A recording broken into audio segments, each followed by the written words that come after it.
Hello and welcome to this vodcast on foundation years. Today we're going to be discussing how to recognise the cause of a baby's distress and how you as early years educators can soothe them. I'm once again joined by Melanie and Natasha, who I'll let introduce themselves. Melanie. Yeah, hi everyone. I'm a development manager here at the Blackpool Centre for Early Child Development, which is the research and development hub of the NSPCC-led Blackpool Better Start Partnership. And I've got a background in the NHS for nearly 20 years as a registered children's nurse and health visitor. And I'm Natasha. I'm a Development Support Officer at Blackpool Centre for Early Child Development. I've been working within early years settings and SEND education for over 20 years now. I started as an apprentice in a nursery, so I have a real practical understanding of what it's really like working with children and families. Brilliant. Thank you so much for joining us. So my first question would be, what are some questions that you would recommend early years educators ask parents or carers before accepting a baby into their setting? So the more information you can find out about a baby before registering them to your setting, the easier the settling in period is for the family, for you as early years educators, and above all, for the baby. And in my experience, a one-page profile type document is a really great child-centred tool to pop into your welcome pack or to complete with parents during the registration meeting. If you ask the right questions, they are a really fantastic way to help you get to know the babies that you care for and educate. Over the years, as early years educators, you learn what are the most important things to know about babies coming into your setting. And you want to know the things that go beyond the general personal information questions that will be on the registration form. So you want to know things like what their usual routine is, how they like to be comforted, do they use a comforter? You want to know if they're self-soothing yet, and if they are, what does that look like for them? You want to know what they like, what they don't like, what their favourite nursery rhyme or toy is, because all of these things will help you support the baby. And what is key, and I'm really passionate about this, is building partnerships between you and the baby's family. So when you're working together, you're helping to build strong neural connections in the baby's brain that supports the baby's development through positive interactions and everyday experiences. And it's up to us as early years educators to facilitate that working in partnership relationship for the sake of the babies that we care for and educate. Lovely. So my second question would be, how can educators recognise the cause of a baby's distress? So babies cry for a multitude of reasons and sometimes for no reason at all. It's just what they do and it's completely normal. It's really important to pick up on their cues to decide the cause of their crying. Babies could be telling us that they want a need met, so they're hungry or they're tired or they need their nappy changing. But it's also to release energy or tension and to reduce cortisol levels. Yeah, just building on that, Natasha, that early years educators can really nurture and build their relationship with the baby so that they can recognise when the baby's distressed, because by getting to know a baby, they'll know what the baby likes or dislikes and can be responsive to them, which will then minimise the chance of the baby becoming distressed. So if we think about maintaining a baby's routine, where possible, aligning those with any routines kept at home, that can really help to predict when they're most likely to need sleep, food, before it gets to the point that the baby is too tired and hungry or becomes distressed. So key to that is observation, because then we can identify what has changed in the baby's environment or in the way they're being interacted with that has caused the distress. So if a baby does become distressed, what can educators do to try and alleviate the cause of a baby's crying? Yeah, so I suppose the most important thing for educators to do is to be responsive. Let the baby know that they're there for them and that they're holding the baby in mind. So when we talk about holding the baby in mind, what we're referring to there is that practice of consistently thinking about and considering a baby's needs, feelings, and experiences. So this concept is fundamental in supporting the creation of a secure attachment between the caregiver and the baby.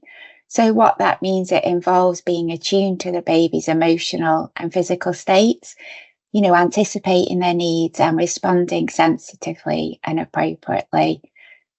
So this practice really helps the baby to feel valued, understood, and secure, which is really crucial for their emotional and physical, psychological development. Especially, it means that the caregiver is mentally and emotionally present for the baby. And what that means is that they're making sure that the baby's well-being is always a priority for them.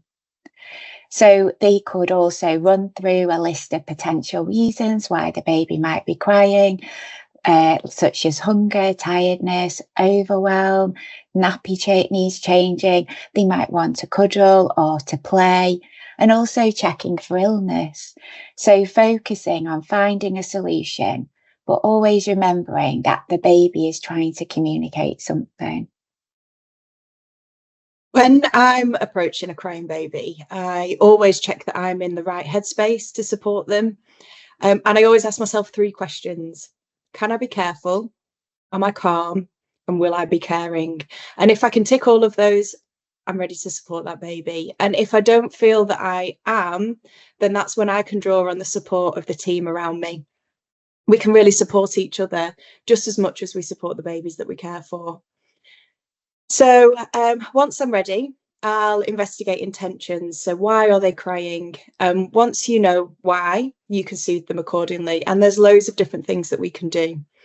So some babies feel safe when they're held closely, and some don't like that physical touch, and that's okay. And you'll get to know your babies and which they prefer. You can sing or talk to the baby because your soft, calm voice can help them relax.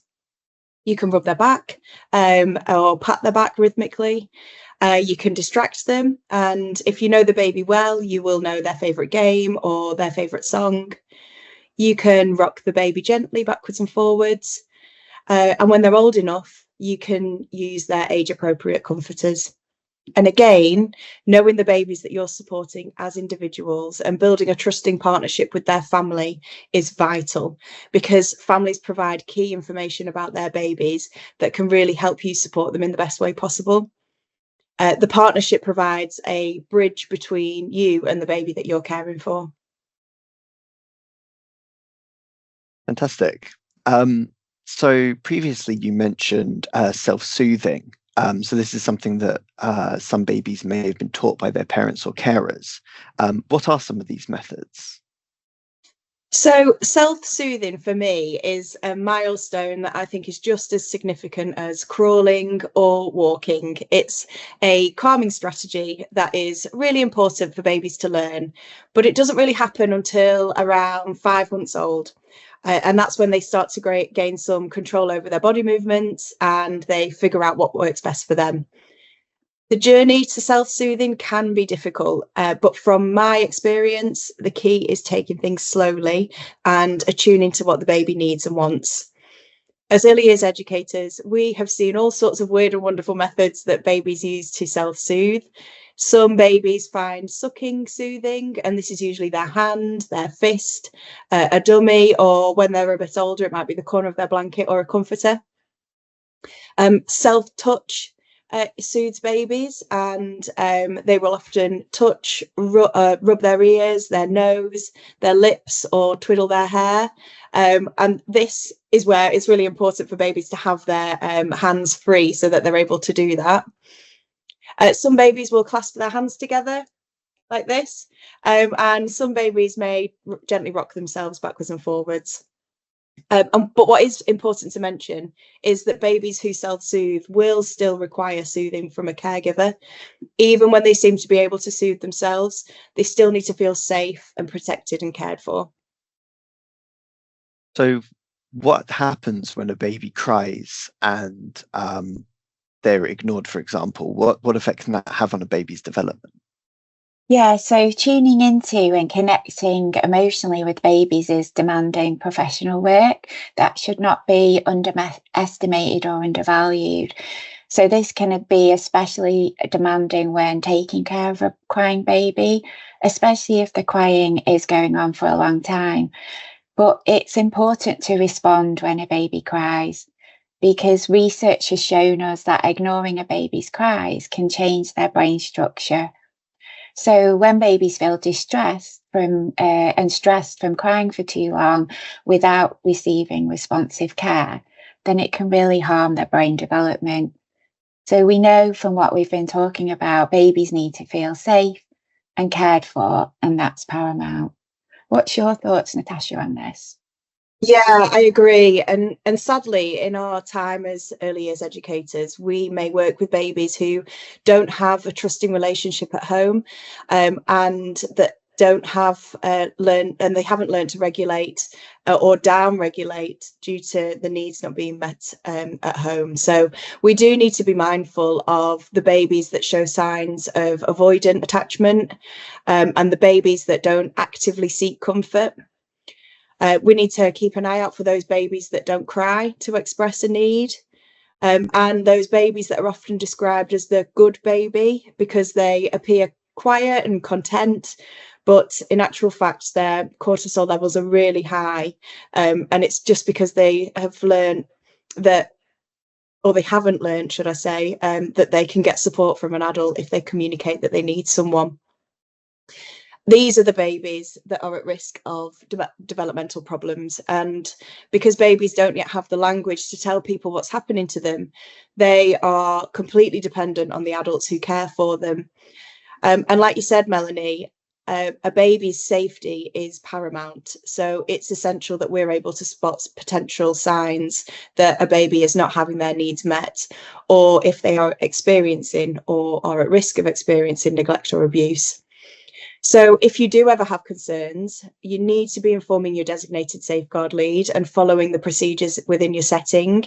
And you can also find lots of support through the NSPCC helpline and their website. Thank you so much for that information. So after going through the list of potential reasons that a baby might be crying, they may still continue to cry, obviously. And prolonged crying can be very difficult for parents, caregivers, and early years educators to cope with. Are there any recommendations you could make for individual educators and early years teams to manage these situations and support one another? Yeah, thanks, Alex. So, yeah, there will be times when educators may not know what the baby's crying about, and they have checked for all the usual reasons that we've talked about earlier. What matters in this situation is that the educator tries to calm and soothe the baby, but that they remain calm themselves as educators, and they have the mental and emotional space in their own minds to really hear and respond to that baby's distress in that moment. But we know that it can be difficult and tiring when trying to soothe a crying baby, and that the reality for early years educators is that they may be caring for multiple babies at one time. So, the best environment for babies is one where they have access to consistent, emotionally and physically available educators.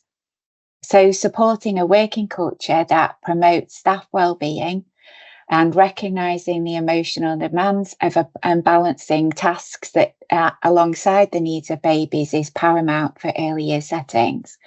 So it's a good idea for educators and their setting to think in advance about how they can help themselves and their staff to cope if they're ever in a situation where they're caring for a baby who is crying, especially over a prolonged period. So they can think about developing strategies. So some of the things they might want to consider are who could they go to help for with the crying? So could they seek advice from a colleague in that moment? Or what would they do if they needed a few minutes for themselves because they felt they needed to calm? So they might swap out with a member of staff.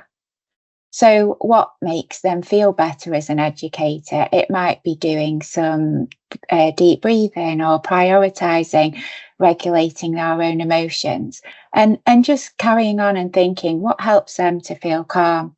We know that there's a wealth of resources that can be accessed to support with crying, which are going to be accessible after this podcast. But I suppose the takeaways again from this session, there's several ones. So number one is babies cry, but understanding them as individuals can really help preempt their needs and avoid those high levels of distress. The second takeaway, educators should be responsive and let the babies know that they are there for them. And then number three, to consistently think about and consider a baby's needs, feelings, and experiences, because we know this helps create secure attachments. And then number four, running through potential reasons for crying, such as hunger, tiredness, nappy change, and then focus on finding a solution is really essential. And then finally, educators should make sure that they're in the right headspace to support a crying baby and really draw on their team for support if needed. And then another one actually that I've thought of was that professionals should be aware of their own stress levels and how this impacts their response to the baby or young child that they're caring for. Fantastic. Once again, I just want to say a huge thank you to you both for taking the time to discuss this with us. For everybody watching, I hope that you found this as informative as I have. And as mentioned by Melanie, I highly recommend you take a look at the resources that are provided underneath this podcast. Thank you for listening.